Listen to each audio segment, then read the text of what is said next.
अगर आप भी क्लास 10th कक्षा 10 के विद्यार्थी हैं तो वीडियो आपके लिए है, क्योंकि परीक्षा में अच्छे नंबर लाना का मतलब ये नहीं होता है कि आपने 100% सिलेबस कवर कर लिया, सब पढ़ लिया, रट लिया।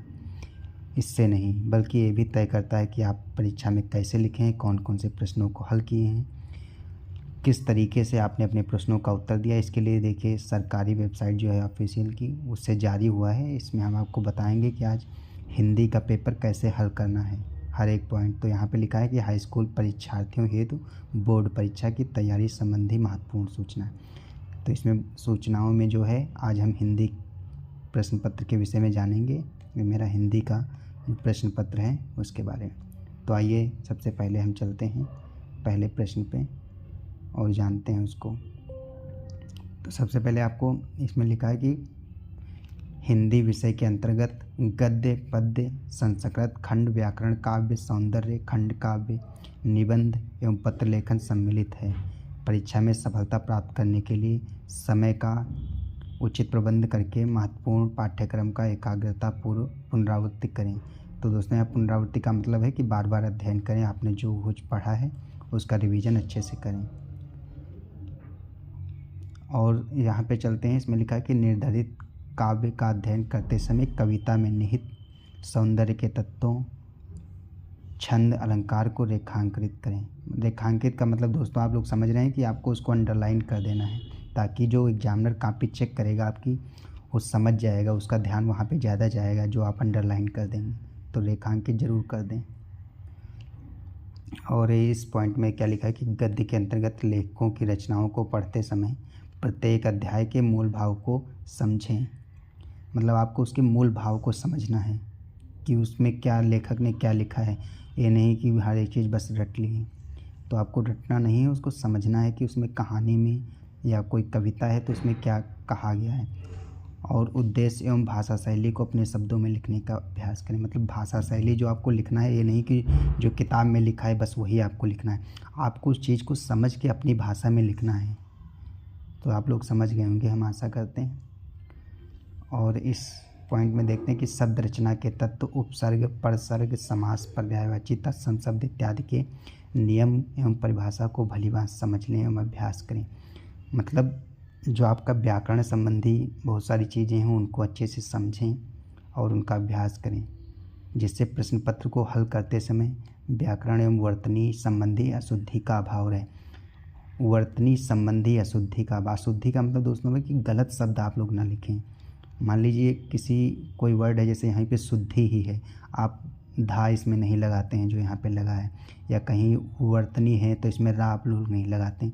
तो ऐसे शब्द जो हैं उसमें मिस्टेक या गलती नहीं होना चाहिए, सही शब्द लिखे होने चाहिए, इससे आपको अच्छे नंबर मिलेंगे।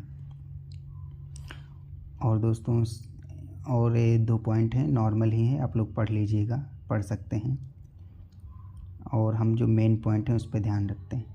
और एक यहाँ पे पॉइंट जो मेन है कि उत्तर लिखते समय अंक के अनुरूप समय सीमा का ध्यान रखें, शब्द सीमा का ध्यान रखें, सॉरी। तो शब्द सीमा का मतलब वही होता है कि आपने जो 2 नंबर का क्वेश्चन है वो आपको एक सीमित में ही लिखना है, सीमित शब्द में ही लिखना है। ऐसा नहीं कि 2 नंबर का क्वेश्चन आप 10 लाइन लिखते हैं तो आप अपना समय बर्बाद करें, आपको 2 से ज़्यादा नंबर नहीं मिलने वाले, 2 ही नंबर मिलेंगे ना, इस प्रकार से। और आपको एक जो मेन सबसे मुख्य पॉइंट है वो है कि लेखक एवं कवि का जीवन परिचय लिखते समय फ्लो चार्ट का प्रयोग करें। तो आप लोग ये फ्लो चार्ट समझ रहे हैं कि आपको जब जीवन परिचय लिखना है, जीवन परिचय जो पूछा जाता है उसमें आपको ऐसा फ्लो चार्ट आपको बनाना है, ऐसे एकदम ऐसे ही आप लोग ये बिल्कुल अपने दिमाग में बैठा लें और रट लें। ये तो रटने वाली चीज़ ही है कि आपको ऐसे फ्लो चार्ट बनाना है। जन्म स्थान, माता पिता, भाषा शैली, मृत्यु, कृतियाँ, इतने पॉइंट तो आपके दिमाग में होने ही चाहिए। आपको आधे नंबर तो इसी से मिल जाएंगे लगभग, अगर आप ऐसा फ्लो चार्ट बनाएंगे। ऐसा फ्लो चार्ट आपको बना देना है, बाकी आपको इधर डिटेल में लिख देना है। ये फ्लो चार्ट आपकी कॉपी में इधर रहेगा, यहाँ कोने में, या आप इसको बीच में भी बना सकते हैं और नीचे आप उसके लिख सकते हैं यहाँ पे उसके बारे में। और दोस्तों उत्तर लिखते समय व्याकरण के नियमों एवं विराम चिन्हों तथा अल्प विराम, पूर्ण विराम इत्यादि का सावधानीपूर्वक पालन करें। दोस्तों आप लोग क्या करते हैं कि उत्तर लिखते समय कोई लाइन है, जैसे उसने मुझे फ़ोन किया, तो उसने मुझे फ़ोन किया, उसके बाद एक लाइन, एक ही लाइन है, तो आपको पूर्ण विराम का मतलब होता है कि ये लाइन, आपको ऐसे एक लाइन जो आप इसको बोलते हैं डंडा खींचती। और जैसे मैंने कहा कि उसने वहाँ पहुँचकर मुझे फ़ोन किया, तो पहुँचकर मतलब अल्प विराम यहाँ पे होगा। तो आप अल्प विराम कैसे होता है, ऐसे ऐसे और ऐसे। ये अच्छे से बन नहीं रहा, लेकिन ऐसे होता है। यहाँ पे पॉइंट लगा होता है ऊपर और यहाँ नीचे ऐसे, बस आपको ये सब ध्यान रखना है। और निबंध के लिए क्या लिखा है कि निबंध लिखने के लिए चयनित प्रकरण के को कुछ प्रमुख बिंदुओं पर विभाजित कर लेना चाहिए, जैसे प्रस्तावना, विषय विस्तार एवं उपसंहार इत्यादि। मतलब इन्होंने 3 पॉइंट दिए हैं, आपको ये 3 पॉइंट तो रखने ही हैं, प्रस्तावना, विषय विस्तार एवं उपसंहार। बाकी आप लोग अपने समझ से और भी पॉइंट बढ़ा सकते हैं, लेकिन ये 3 पॉइंट आपको निबंध में लिखने ही हैं अच्छे नंबर लाने के लिए। और निबंध लिखते समय विचारों की क्रमबद्धता, भाषा शैली, समय एवं शब्द सीमा का अवश्य ध्यान रखें तथा विषय से इतर भटकाव की तरफ ना जाएं। इतर भटकाव का मतलब क्या होता है दोस्तों, आपने मान लो पर्यावरण संबंधी आया, पर्यावरण प्रदूषण पे आए, तो प्रदूषण से संबंधित चीज़ें ही लिखें। ऐसा ना हो कि उसके इतर चले जाएं, मतलब कुछ और चीज़ें लिखने लगें। कुछ लोग होते हैं कि कापी भरने के चक्कर में ना जाने क्या क्या लिखने लगते हैं। तो आपको अगर अच्छे नंबर लाना है तो उससे संबंधित चीज़ें ही लिखें। उसके अलावा लिखा है कि संस्कृत खंड पर आधारित अवतरण का संदर्भ सहित हिंदी अनुवाद स्वच्छ, स्पष्ट एवं सुंदर अक्षरों में लिखें। मतलब आपको ये ध्यान रखना है कि सिर्फ ये संस्कृत के लिए नहीं है, आप पूरी उत्तर पुस्तिका में अपने जो राइटिंग लिख रहे हैं, आप अपनी सुलेख जिसको बोलते हैं वो सुलेख लिखिए, मतलब अच्छा स्पष्ट, ताकि जो काफ़ी चेक करने वाला होगा एग्जामिनर, उसको अच्छे से दिखे कि हाँ क्या शब्द आपने लिखा है।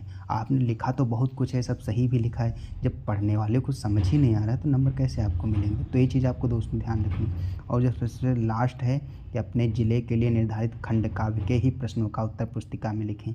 तो इस पे दोस्तों हम एक अगला वीडियो बनाएंगे, आप लोग हमारे चैनल को फॉलो कर लें और हम आपको जानकारी देंगे कि आप अपने ज़िले के जो होते हैं वो खंड काव्य, वो आप लोग जानते भी होंगे, लेकिन आपको और थोड़ा अच्छे से समझाएंगे कि उसको ही लिखना है। कई लोग होते हैं कि प्रश्न पत्र को कैसे हल करना है, अपने ज़िले का छोड़ के किसी और के ज़िले का खंड काव्य लिख देंगे तो कैसे नंबर मिलेंगे। तो ये चीज़ें दोस्तों आपको ध्यान रखना हो।